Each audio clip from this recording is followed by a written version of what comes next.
Here are my hot takes on the astrology of 2024.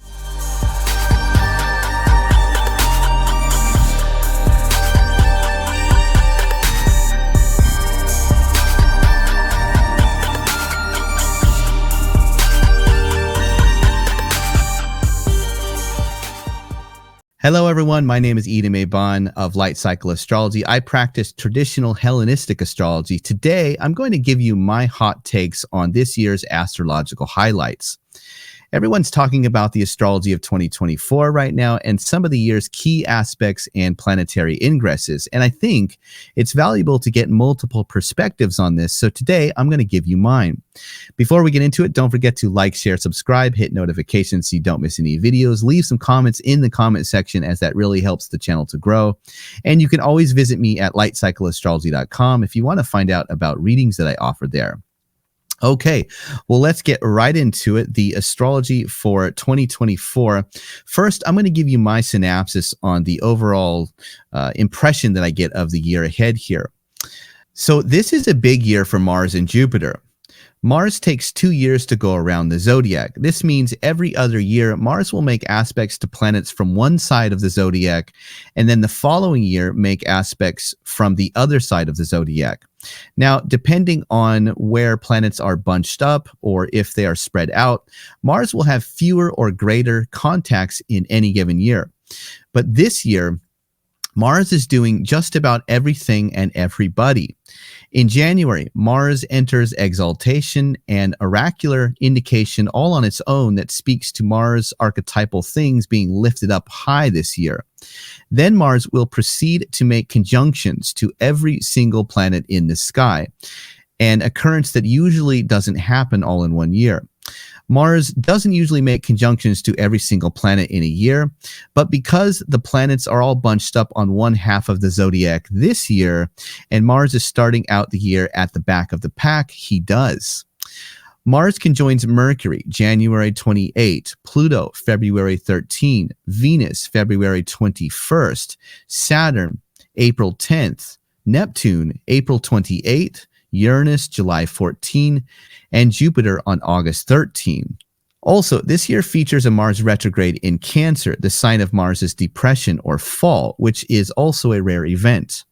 Again, we only have Mars retrogrades every 2 years, and we haven't had one in Cancer in 17 years, and the next Mars retrograde in Cancer happens in 2039. Jupiter is also doing really important things in 2024. Of course, most astrologers cite the Jupiter-Uranus conjunction happening April 21st as the number one aspect of 2024. Uranus has been riding the Tauranian bull since 2018 when he entered the sign of Taurus. At that time, the Jupiter-Uranus opposition had just completed late 2017, and we have been in a phase of completion in the Jupiter-Uranus cycle ever since.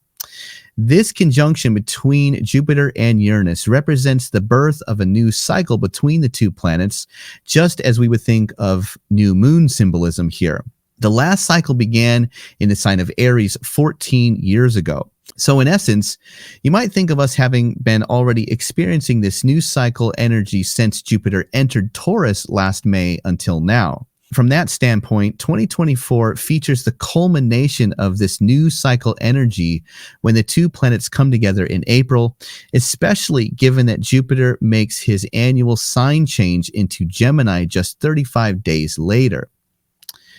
Now, this aspect would make the year big for Jupiter all on its own, but Jupiter will also make rare trines to Pluto and squares to Saturn after ingressing into the sign of Gemini.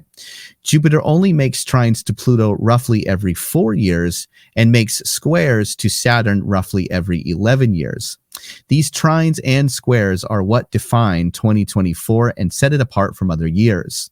Jupiter will trine Pluto June 3rd, and square Saturn 2 times on August 20th and again December 25th. Of course, other features of the year are Pluto's last dip back into the sign of Capricorn and re-entrance into Aquarius, where Pluto will then remain for the next 20 years. We also have a June month this year that features 2 Cazimi in 1 month, and between June and July, we get 2 Capricorn full moons. Lastly, I think it's interesting that Neptune makes it to 29 degrees and 55 arc minutes in the sign of Pisces, nearly making it into Aries before stationing retrograde, potentially giving us a taste of what Neptune might be like in the sign of Aries. Now let's get into my hot takes of what some of the major themes of 2024 could be about. First of all, given that Mars will begin the year exalted, end the year depressed, and seed every planet, i.e. conjoin every planet in the sky along his path this year, for me speaks very loudly that 2024 will be a period where the beginning of Mars metatrends seed in the world. The easiest example of a Mars metatrend would be a war that begins and will smolder for years to come. Another might be the beginning of a race that will last over the course. It's clear that Mars starts out the year strong in Capricorn and offers this virility to each planet, impregnate each archetypal god and goddess one after another until he loses momentum by year's end when he stations retrograde and is dragged back into the sign of his fall in Cancer. What I wonder is, does a Mars retrograde in fall represent Mars losing vigor, indicating the quieting down of things like wars? Or does this mean that the seeds he planted along the way grow into terror and misfortune that comes back to harm the home, i.e. Mars in Cancer? Either way, when the god of war is so involved with marriages, i.e. conjunctions, you have to wonder if war will be seeded in many areas in life in 2024. War isn't the only thing Mars represents. Mars also gives vigor and passion to begin new things, fights for independence, fights to mate and protects its right to live and the rights of others. Yet Mars also represents death, violence, cutting, injury, naturally signifying things like policeman, the military, defense systems, athletes, soldiers, and martyrs. 2024 will likely highlight such things around us and make them more noticeable. For example, this might be the year you decide to pull the trigger on starting your own business, and we may see the inception of many new projects and endeavors. Could this be a year small businesses sprout back after being beat down by COVID policies? Will folks wish to be more self-reliant, earning their own money, and less dependent on corporate structures? Will war increase and cause a draft? Will certain areas of life be more competitive, like jobs, housing, or finding a mate? Where there is intense competition, there is also conflict, and Mars tends to represent things like competition and conflict. Think of the ram that has to fight for mating rights. That is kind of the archetypal quality we see being very strong this year. Now let's talk about things that fall under the Jupiter umbrella this year. Like most of my colleagues who read the combination of Jupiter conjoining Uranus, Pluto's significations in Aquarius, and Jupiter's trine to Pluto from Gemini, speaks to an explosion of scientific progress, technology, and scary futuristic dystopian scenarios like that of the Terminator movie or AI.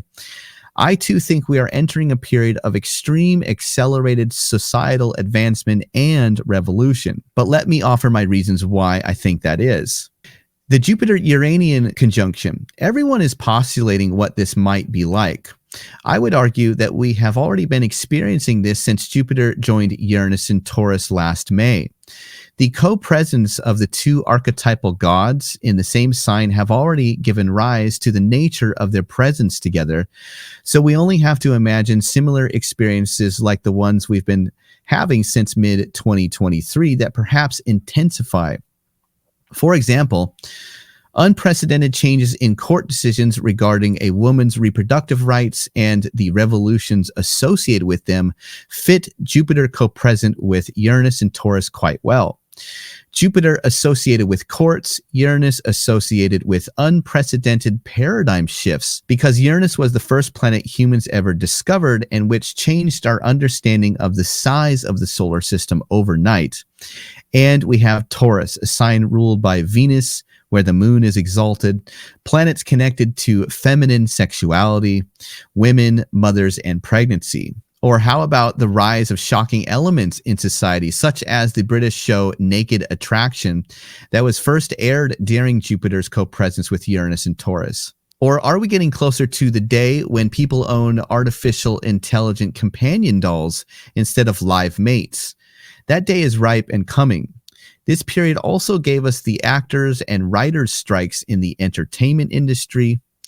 And the meme "Get Woke, Go Broke" describes the trend that developed in society, seen as propagandizing people to the point of consumer rejection, itself conceived by self-proclaimed social reformers, i.e. Uranian types, as an ideological strategy that is now itself being revolted against by people sick and tired of being told what to think when they sit down to watch a movie.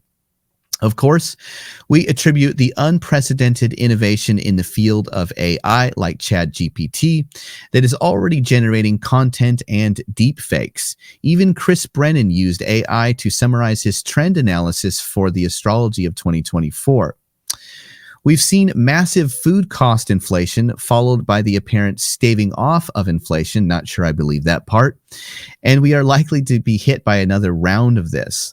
I wonder if revolts will be the result of such things that might lead closer to things like UBI.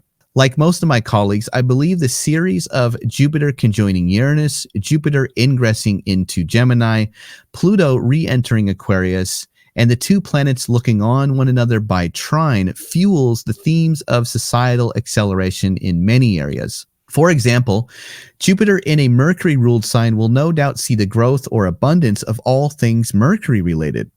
And if you mingle Jupiter significations with Mercury significations, I wonder about things like religious texts, new speech laws, a rapid development in technology, growth in money markets, and new modes of earning like UBI, the rise of a new aristocracy perhaps, a faster paced growth in science that we've seen, medicine, computers, AI, transportation, and I think new ideological devotees or adherents to particular ideologies or religions.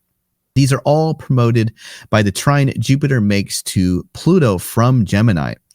This year has the feeling of like when we were on the cusp of going between a world before the internet to a world after the internet had fully become integrated into our daily lives. Or again, before smartphones and after. Perhaps this is a time before AI to after, or before UBI to after. Before whatever we can't imagine right now to after. The Jupiter-Saturn squares are also very defining features of the year. One way the square aspect between Jupiter and Saturn could be read is as a moment of crisis or difficult tension between different groups of people in society. For example, the haves and the have-nots. Of course, there is always this tension. I am not saying only during a Jupiter-Saturn square would there be, but rather in 2024, these tensions will take on a more central place or somehow be a more defining feature of the time. There are many who prefer to hold on to the old ways and bring those ways forward into the future. Yet others are chomping at the bit to advance the game as recklessly, fast, and cleverly as they can in a cult of nihilism in the shadow of this dynamic. We get this read by symbolically interpreting the seasonal light qualities of the signs Pisces and Gemini that are in square to one another. For example, Pisces is in darkness, but headed towards a victory of light. Saturn here represents that which we hold on to from the past in a sign where a move towards light indicates a move towards new beginnings and a new order, is saying, what we hold from the past should be part of the order that comes ahead. Whereas Gemini contains both the time of peak light in a year and a fall away from that time of peak light as darkness eventually enters back in at the time of the summer solstice. Jupiter here will take this light as far as it can, manifesting through Mercury things, because it knows eventually its power is curtailed by the return of darkness, which represents things shifting away from the current ordered state. Saturn in Pisces says, I have rigid beliefs I wish to preserve, and I want those to be brought into the future. Let's not throw everything away that ever meant anything just because the world is changing. I don't want to live in a world I hardly recognize. Is progress always good or what we need? And Jupiter in Gemini says, I want to open my mind, find the God in and the good in all that I am curious about. For tomorrow we die, and soon the light will set. What goes up must come down, so we might as well take some risks and roll the dice on the way up. It is deep in the soul of our species to create, use, and integrate one technology after another. I don't think there has ever been a time we turned away from a new technology, deciding not to use it just because we could. Perhaps Jupiter's moral lesson will be in coming to understand the wisdom of such magical devices. Maybe we need new laws, new technology, a new order of communication, freedom against poverty, crypto, new drugs, VR, AI, UBI, etc. What if public attention is brought on the dealings of wealthy foreigners, Jupiter in detriment, involved in the consolidation of commodities, banks, technologies, online businesses, media corporations, and this scrutiny sparks pushback from traditional holders of wealth in our society, or such people as artisans, creators, or conservatives who would resist such changes? Might this be one description of Jupiter square Saturn? For example, many people are increasingly becoming concerned that so much of what we rely on comes from China, or with Chinese influence on Western culture through TikTok. Or what about the artistic quality and integrity that was what Walt Disney believed in, which has been replaced by a foreign ideology Disney himself was absolutely opposed to and fought to keep out of his company while he was alive? I wonder if the Jupiter-Saturn square will also be indicative of a larger looming crisis about wealth. More and more, we see wealth transferred away from the majority to the minority, and many view this trend as an attack on a free, prosperous way of life. It is likely that technocrats vacuum up more and more of the money, or that the rich and powerful form monopolies and become gatekeepers of online spaces. Well, that's what I have for my general overtake on the year of astrology for 2024. Of course, during the year on the channel, we're going to go into the details of each transit as it is happening in real time. Thanks so much, everybody, for watching. Happy New Year, and I'll be back again soon with another video. Bye for now.